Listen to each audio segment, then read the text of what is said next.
Elle fait preuve de tendresse et de douceur, même si on est méchant et vulgaire envers elle. Elle ne répond pas au mal par le mal. Au contraire, elle recouvre de bienfaisance et de bonté celui qui fait l'erreur. Elle incarne donc tous les sens de l'amour et elle englobe tous les penchants de la bienveillance. C'est cette créature qui a pris les devants et qui s'est sacrifiée sans cesse, qui a surmonté la tristesse pour que tu sois heureux, qui a supporté la faim pour que tu sois rassasié, qui a pleuré pour que toi tu ris, qui a veillé de longues nuits pour que toi tu dormes et qui a affronté les difficultés pour ta tranquillité. Si tu es triste, elle aussi, elle est triste.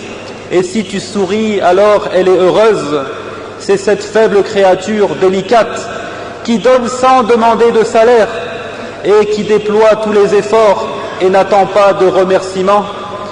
As-tu entendu parler de cette créature qui t'aime plus que tout au monde, plus encore que sa propre personne? C'est ta maman. Observe et médite ton état lorsque tu étais un enfant. Rappelle-toi ta faiblesse quand tu étais jeune. Ta mère t'a porté dans son ventre 9 mois durant, peine après peine, et elle a accouché, douleur après douleur. Ton évolution à l'état d'embryon ne fait qu'augmenter sa fatigue. Tu lui as fait subir plus qu'elle ne pouvait supporter.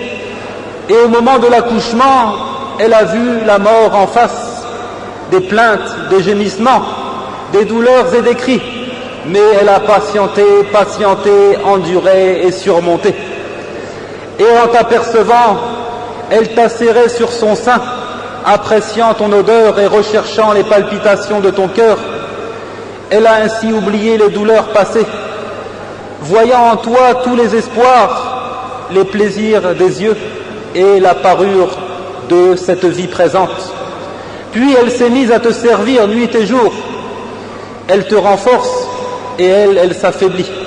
Tu t'épanouis alors que elle se fane. Ton repas est son lait et ta demeure est son giron. Ta monture ou ton véhicule, certes ce sont ses bras et son dos. Elle te cerne et te protège de toutes parts. Si elle disparaît de ton champ visuel, tu l'appelles à l'aide. Et si elle te tourne seulement le dos, alors tu gémis. Et si un mal te touche, tu l'appelles à l'aide et au secours. Tu penses que tout le bien vient d'elle et tu penses qu'aucun méfait ne peut te toucher tant que tu es dans son giron. Elle craint pour toi le courant d'air et le passage des mouches. Une fois sevrée, en 2 ans, et que tu t'es mis à marcher, elle ne fait que renforcer ta surveillance. Tu bénéficies alors de sa protection rapprochée, te suivant pas à pas. Puis tu as grandi. Les années s'écoulent et tu représentes pour elle la lune pleine. Ta voix se répercute dans ses oreilles comme le chant des rossignols, la mélodie des oiseaux. Ton odeur lui est plus agréable que le parfum des fleurs. Ton bonheur est plus important pour elle que toutes les richesses du bas monde, quand bien même on les lui présenterait. À cette fin, tout lui paraît accessible et bon marché. Même son âme lui paraît peu de choses. Tant que tu es heureux, elle préférerait ainsi mourir et te savoir vivant, paisible et rassuré. Ahmed wa Nasa'i wa Ibn Majah rapporte de Muawiyah ibn Jahima as-Salami qui dit: je suis venu au messager d'Allah sallallahu alayhi wa sallam et j'ai dit: ô messager d'Allah, je voudrais combattre à tes côtés, recherchant par là la face d'Allah et la demeure dernière. Il dit: malheur à toi, ta mère est-elle vivante? Je dis oui. Il dit: retourne donc auprès d'elle et fais preuve de bonté envers elle. Ensuite je suis revenu à lui d'un autre côté et je dis: ô messager d'Allah, j'aimerais combattre en ta compagnie, recherchant par là la face d'Allah et la demeure dernière. Il dit: malheur à toi, ta mère est toujours vivante? Je dis oui. Il dit: retourne donc auprès d'elle et sois bienfaisant.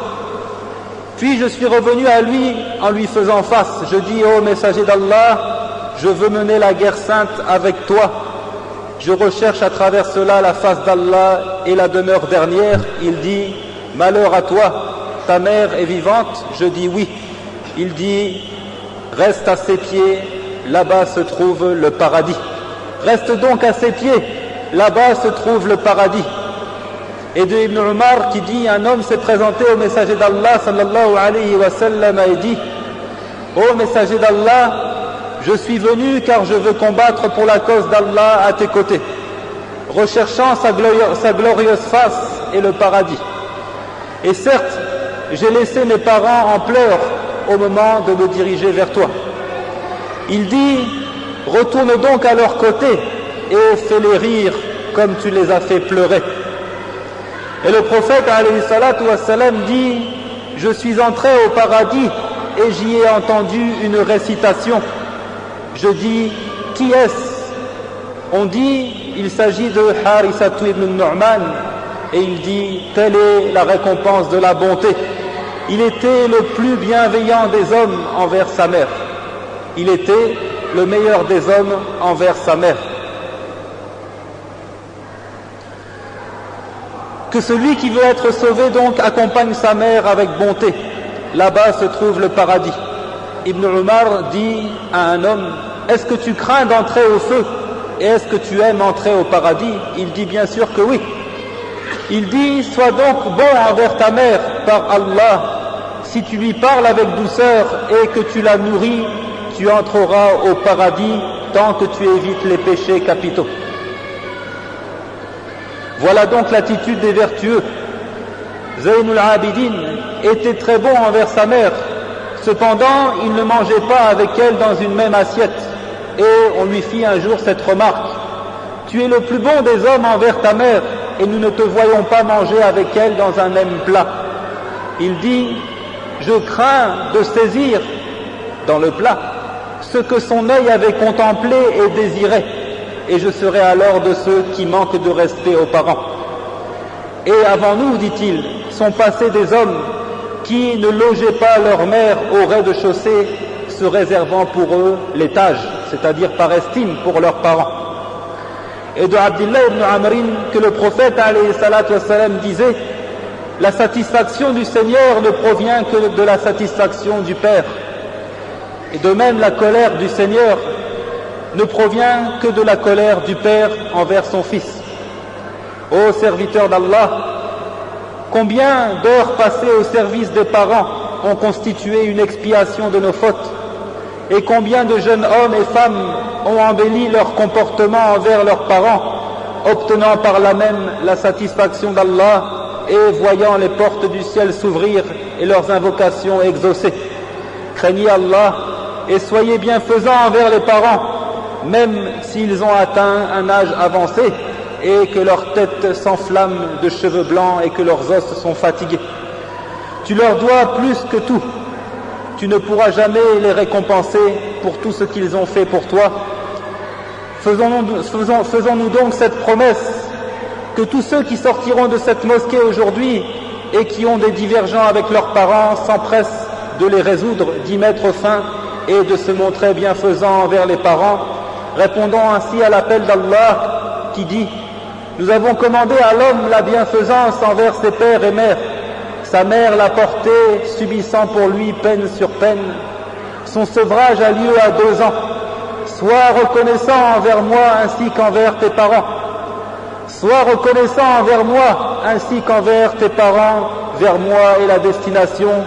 Et si tous deux te forcent à m'associer ce dont tu n'as aucune connaissance, alors ne leur obéis pas, mais reste avec eux ici-bas de façon convenable. Et suis le sentier de celui qui se tourne vers moi. Vers moi ensuite est votre retour, et alors je vous informerai de ce que vous faisiez. Et cette bienfaisance envers les parents est valable même s'ils sont mécréants, associateurs. Qu'en est-il donc s'il s'agit de parents obéissant à Allah et à son messager? Chers frères, tenons cette promesse, que chacun de nous fasse des efforts de réconciliation avec ses parents s'il existe entre nous un divergent. S'ils sont vivants, soyons bons envers eux, et s'ils sont décédés, faisons des aumônes en leur nom et invoquons pour eux le bien et le pardon d'Allah. et louange à Allah, Seigneur de l'univers. Wassalamu alaikum wa rahmatullahi wa barakatuh.